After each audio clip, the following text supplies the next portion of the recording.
James Hunder. Welcome.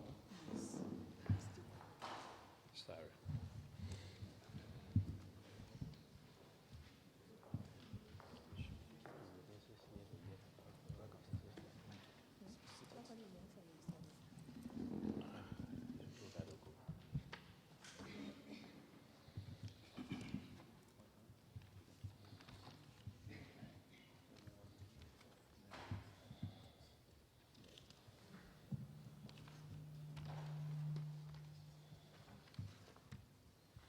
Shall we all rise, please?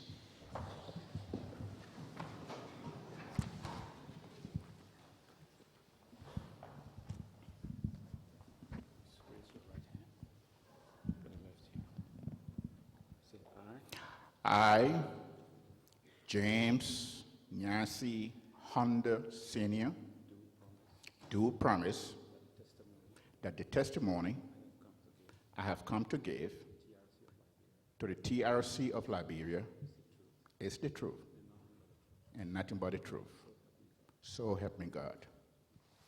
Please be seated.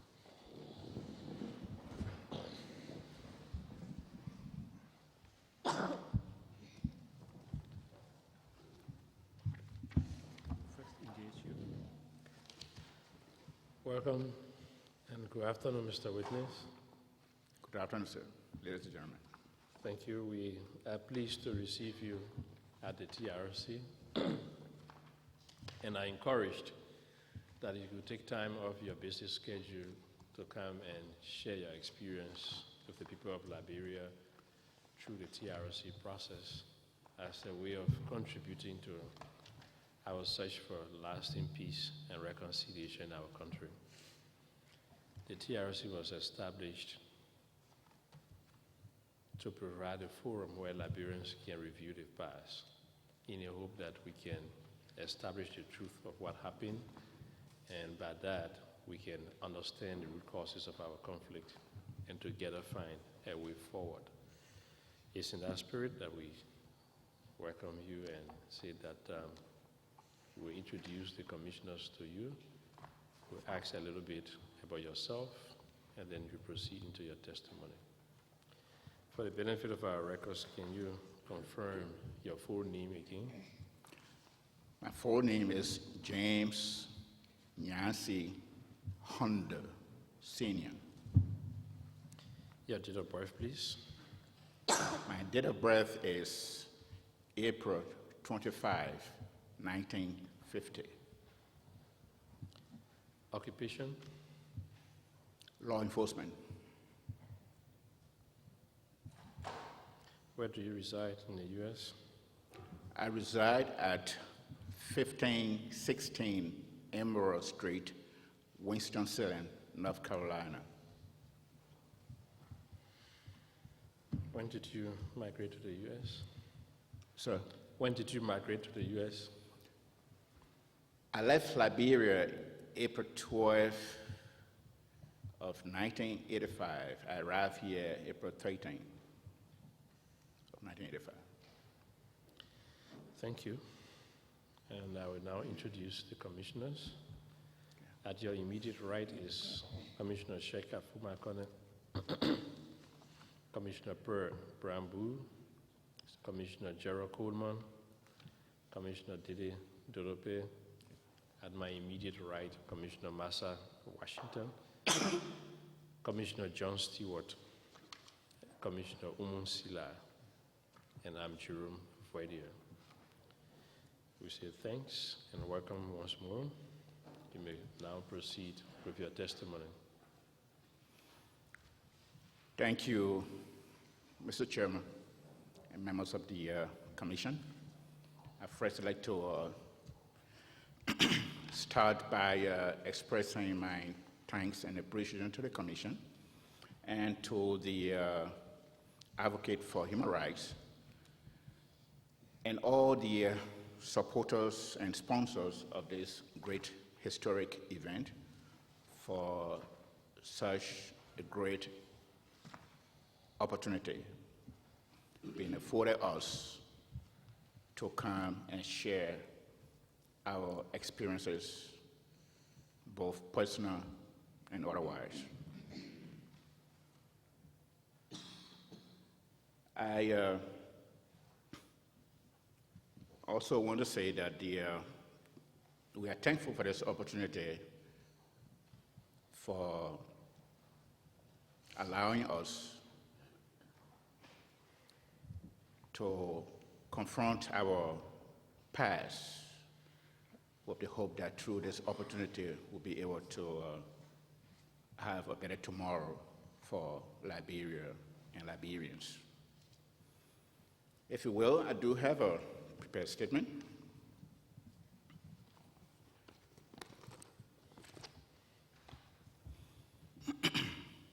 You want to read a prepared text? Yes, sir. Is it your own text? Yes, sir. Will you share a copy with the commission? Yes, sir. Was it prepared from your setting knowledge? From setting? Your setting knowledge? Yes, sir. Okay. My own knowledge. So at the end of it, kindly signature it and share a copy with us. I sure will, with pleasure. Okay. Okay. And it reads thus. Honorable members of the Truth and Reconciliation Commission, members of the Advocate for Human Rights, members of the clergy, members of the press corps, friends of Liberia, ladies and gentlemen. My name is James Nyansi Hunder Sr. I was born in PZ Town, Todi District, Montserrat County, Liberia. I presently live in Winston-Salem, North Carolina, where I am employed with a prominent security company. I am the founder and the current president of the Liberian Organization of the Piedmont, and the Southern Regional Vice President of the Union of Liberian Association in America. I am pleased to have the opportunity to appear before you today.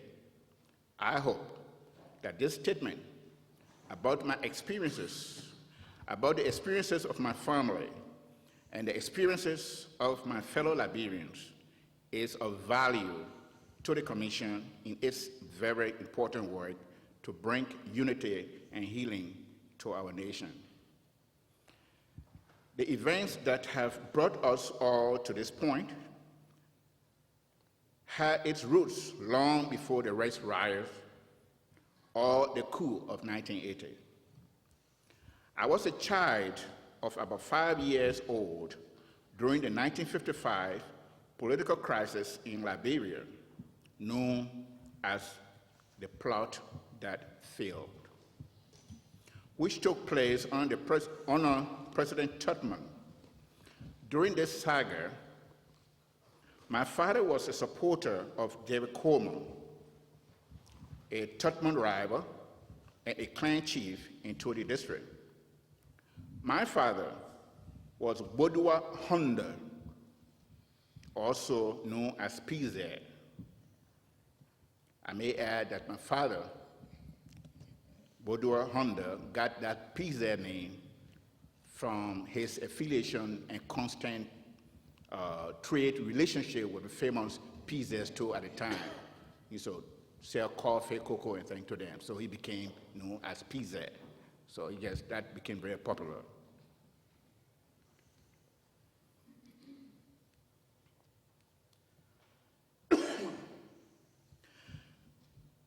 My father learned that Tubman had implicated him in the 1955 plot to overthrow the government and sent his soldiers to bring my father back alive or bring Tubman, his body. My father had a Mandingo friend who was a soothsayer who gave him a talisman. When he kept his talisman with him, the soldiers pursuing him would become confused. That was his belief.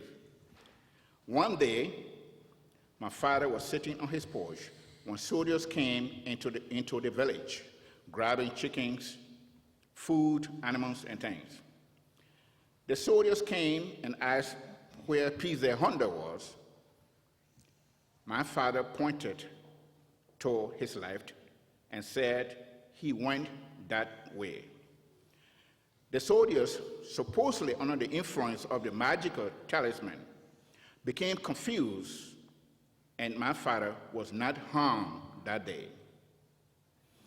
After this incident, my father went into hiding for 2 years. When he came back to the village, he again found himself on the wrong side of the Tubman administration.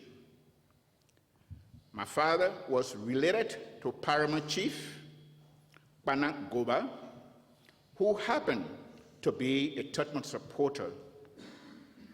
Paramount Chief Goba made every effort to convince my father to join Tubman's campaign, but without success. My father and Chief Goba had a falling out. Goba was made to retain his position as Paramount Chief and later became a member of the Liberian legislature. But because my father did not support Tubman's policy or administration, he lost his position as clan chief and never again sought any government jobs.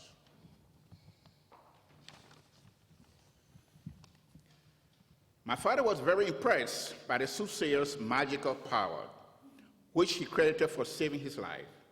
So he decided that one of his children should become a Muslim and train as a soothsayer. That is how, as a young boy, I was sent to a Muslim school. I went to live with my foster parents, Lassana and Ma Musukula Travale Kita, who at the time owned and operated several diamond mines in Basakiam near Wiswa. I was forced to learn only the Quran, but I dreamed of going for formal schooling. I secretly learned to read and write English and was taught by a person in the camp. Thereafter, with the assistance of my kind and loving stepmother, I escaped and went to live with my foster sister and her husband, Mamadi and Fanta Traore Jallo, in the bone mines industrial camp. There, at the age of 14, I was enrolled in formal school at the Zawiyatan Elementary School. I later moved to Monrovia and entered a night school, Student Union High on Broad Street, where my brother, Frederick D. Hunder, taught at night. My high school education prepared me for employment with the Special Security Service, SSS, at the Executive Mansion. The SSS is responsible for the protection of very important personages, VIP, the president and his immediate family, and other special dignitaries. Upon completing the requisite requirement for employment, I was admitted at the National Police Academy for 6 months basic police training. I graduated on July 23, 1971, the very day President Tubman died in a clinic in London, England. All graduates were ordered to report to headquarters for special assignments alongside other law enforcement agencies, so as to maintain peace and stability during such an unprecedented event. President Tubman was immediately succeeded by his longtime vice president, the Reverend Dr. William Richard Talbot, Jr.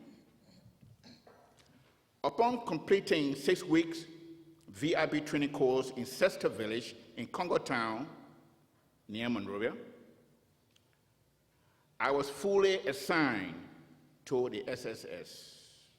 By virtue of my frequent assignments to the president, I became known and privileged to accompany President Talbot extensively on local, national, and international travels. On the day of the coup d'etat, which toppled the Talbot administration, the morning of April 12, 1980, I was Assistant Second Shift Commander. My shift had ended at 11 p.m., and I had gone home. I did not know any of the coup plotters and did not know of any plans by the military to stage a coup until the next day when I was awakened by gunfire from the direction of the military barracks. The shocking news of a coup was later announced on the various radio stations. Foreign Samuel Doe's and his People Redemption Council, PRC, forces, taking complete control of the executive mansion. It was announced that all SSS personnel were to stay away from the mansion and its environs until further notice. It was not until a few weeks later when 13 former cabinet members were executed that the SSS was ordered to report for duty. Any SSS personnel previously assigned or close to the late President Talbot was removed from the executive mansion for security reasons. I was reassigned to the post stockade, along with 2 other SSS personnel, Captain Edward Soare and Charles Kimber. The stockade is one of the maximum security prisons next to Camp Beleyala, where high-risk political prisoners were being kept. I was under strict orders to report any clandestine activities of the inmates and other personnel having contact with the precinct. I was later warned by a close co-worker that my assignment to the stockade was a setup so that I could be arrested for passing secret information from high-risk political prisoners, since I knew all the prisoners. The conditions in the post-stockade were terrible and almost uninhabitable. Individual cells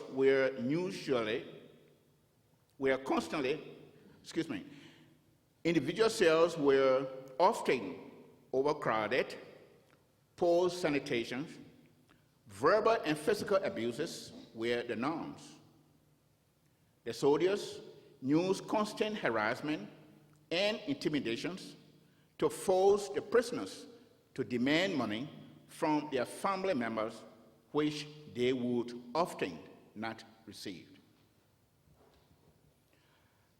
I was assigned to the stockade when A. Benedict Talbot, the president's son, and Vannie Dempster, former SSS and LNPL, which is the Liberian National Police Force director, were kept there. I also pitied the prisoners and started carefully running errands for them, even though I knew it was risky. I ran more errands for more than others. Passing communication from A.B. Talbot, Vannie Dempster, and other inmates to their friends and family was almost a daily routine. I made sure to know the contents of the messages before delivery. Almost all the communications were requesting money from families, friends, to pay guys for favors to avoid harsh treatment and to purchase decent meals, usually prepared by a female political inmate, Miss Angeline Sherman. I remember the last note I received from A.B. Talbot was on a whole roll of toilet paper, which I flushed down the toilet before going back into the office because I suspected at that time a soldier saw me taking the note from A.B. Talbot. A moment later, the post-Turkey commander, Colonel Reed Bowie, summoned all operatives, including his office. Reed Bowie summoned all operatives into his office for inspection because he suspected that personnel were in the habit of passing information to prisoners. I learned the next day that both A.B. Talbot and Vannie Dempster were secretly removed from prison and taken to the military camp Shuffling, where they were gruesomely butchered and buried in shallow graves. I do not know who took Talbot and Dempster out of prison, and I do not know who ordered them killed. But no prisoners ever left the stockade without Colonel Bowie's permission. I also was a liaison between the stockade and Special Security Service when the former PRC Vice Head of State, Thomas Wesson, and 4 other high-ranking PRC officers were arrested for an alleged counter-coup against Samuel K. Doe in August 1981. I befriended and won the trust of many prisoners.